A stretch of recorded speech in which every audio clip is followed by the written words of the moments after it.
সবাইকে। তো তোমরা কেমন আছো? আমি আশা করছি তোমরা অনেক ভালো আছো, আমি অনেক ভালো আছি। এই মাত্র জাস্ট ঘুম দিয়ে উঠলাম। আজকের ওয়েদার তো পুরো ভেবা চাকা, তোমাদের চলো দেখাই। এই দেখো মুষলধারে বৃষ্টি হচ্ছে। তো আমি জানি না তোমরা বুঝতে পারছো কি না।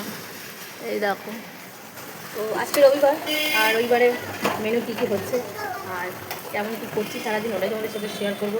তো চলো দেখতে থাকো ব্লগটা, আশা করছি তোমাদের ভালো লাগবে। এখন ব্রাশ করিনি আর রান্না করবো, ঘরটার গুছানো মনে হয়নি। তো চলো আগে ঘর গুছানো দিয়ে স্টার্ট করা যাক, তারপরে তোমাদের বাকি সব কাজকর্ম দেখাবো, রান্নাবান্না দেখাবো। এই কাজগুলো আমার প্রতিদিনই থাকে, যে সবাই পরে পরে চলে যাবে, আমি ভাঁজ করবো, এটা প্রত্যেকটা মেয়েরই কাজ। যে জামা কাপড়গুলো ভাঁজ করে যাবে, কারণ ছেলে মানুষ তো, ওরা তো নিশ্চয় জামা কাপড় ভাঁজ করতে পারে না। আর এই যে দরজার মাথায় মানে মেলার জায়গা নেই, এই দরজার মাথায় সব কাঁড়ি করে রাখে, আমার অস্বস্তি লাগে দরজার মাথা যদি এরকম কাঁড়ি হয়ে থাকে গাইস। জামা কাপড় আমার সত্যি বলছি, ঘর গুছাতে আমি খুব ভালোবাসি, আমার মতো কে কে আছে কমেন্ট করে জানিও। তারপরে তো আমি ঘর দোরগুলো ভালো করে ঝাঁট দিয়ে দিচ্ছি। আমার ছেলেকে আমি চুপ করে বলেছি 5টা মিনিটের জন্য খাটে একটু বসে থাক। ওকে সকালের এখন টিফিন দিলাম, অরিও বিস্কুট আর একটা কাঁঠালি কলা। তো আমি এখানে ঘরদোর মুছে এখন চান করতে যাব, অনেকটাই বেলা হয়ে গেছে, রান্নাবান্না করব। তারপরে আমি চান করতে করতে বেরোতে এখানে দেখলাম আমাদের মাস কভারে যার কাছ থেকে মশলা নিই সেই কাকুও চলে এসেছে।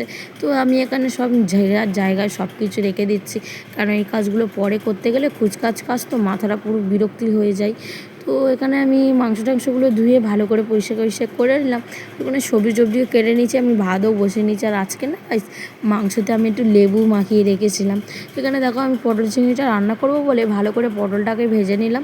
আর এই যে চিংড়িটা কাটতে আমার অনেকটাই সময় লেগেছে আজকে, মানে অস্বস্তিকর ব্যাপার। আজ রান্না করতে করতে গাইস 3টে বেজে গেছে। আর তোমাদের সাথে একটা কথা শেয়ার করি গাইস, জীবনে কোনো দিন তুমি তোমার ভালোটা কারোকে প্রকাশ করো না, পারলে খারাপটাই করো, কারণ মানুষ কারোর ভালোটা সহ্য করতে পারে না। তাই তোমাদের সাজেস্ট করবো আমি, তোমরা যত পারবে খারাপটা করো, কারণ মানুষের নজরটা খুব বিচ্ছিরি জিনিস গাইস। নজর একবার লেগে গেলে হাসির সংসার তোমাদের ভেঙে যেতে পারে। তো আমার কথাতে কে কে একমত আছো কমেন্ট করে জানিও। তো যাই হোক, এখানে আমার বরকে রান্নাটা করতে বলছিলাম কেন বলো তো গাইস, আমি এই মশলার তরকারিটা কষাতে আমার চোখে আজকের মশলা পুরো ঠিকরে এসেছে, চোখ পুরো লাল হয়ে গেছে। আর এই যে আমার ছেলে আজকে কি বলছে তোমাদেরকে শোনাতে পারলাম না, কারণ আমি একটু সায়নটাও একটু চেপে দিয়েছি। তারপর আমার ছেলেকে চান টান করিয়ে দিয়ে ভাত খাওয়াবো বলে আমার বাবার, আমার বরের আর আমার ভাইয়ের এখন ভাত বাড়ছি আর কি। মানে অনেকটা বেলা হয়ে গেছে যেহেতু, তো ওদেরও খিদে পেয়ে গেছে। তো এখানে পটল চিংড়িটা আমি বাবাকে বাটিতেই দিচ্ছি। আর ওদের দেখো একটা একটা করে সব পড়ে যাচ্ছে, আমার বাবা যেই দেখে না আমাকে খুব বকবে গাইস। তো আমি তোলা আলুটা ফেলেই দিলাম এখন।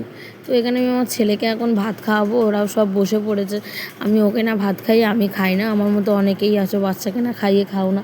এটা নিয়ে আমার ভুল কমেন্ট কেউ করো না। তো যাই হোক, আমার ভিডিওটা এটা বলার ছিল, তাই আমি বললাম। তো এখানে আমি এখন মাংসর তরকারিটা দিয়ে ভাত খেয়ে নিচ্ছি। আর কালারটা দেখতে পাচ্ছ গাইস, তোমাদের দেখে কি লোভ লাগলো কমেন্ট করে জানিও। আমি অনেক ধৈর্য নিয়ে মাংস তরকারিটা করি, কেন মাংসর জিনিস কারণ না ভালো লাগলে খেতে ইচ্ছা করে না। তো আমার মা অনেক বেলা দিয়ে কাজ করে এসেছিলো, তো বললাম তুমি তাড়াতাড়ি করে ভাতটা খেয়ে নাও।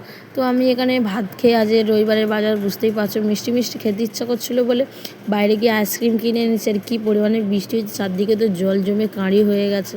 তো আমাদের এই জমা জল দেখলে না গাইজ লাফাতে ইচ্ছা করে। তো যাই হোক, চলো আজকের ব্লগটা তোমাদের কেমন লাগলো কমেন্ট করে জানিও। আর ভিডিওর মাঝখানে কিছু যদি ভুল হয়ে থাকে আমাকে ক্ষমা করে দিও। তো টাটা, বাই বাই।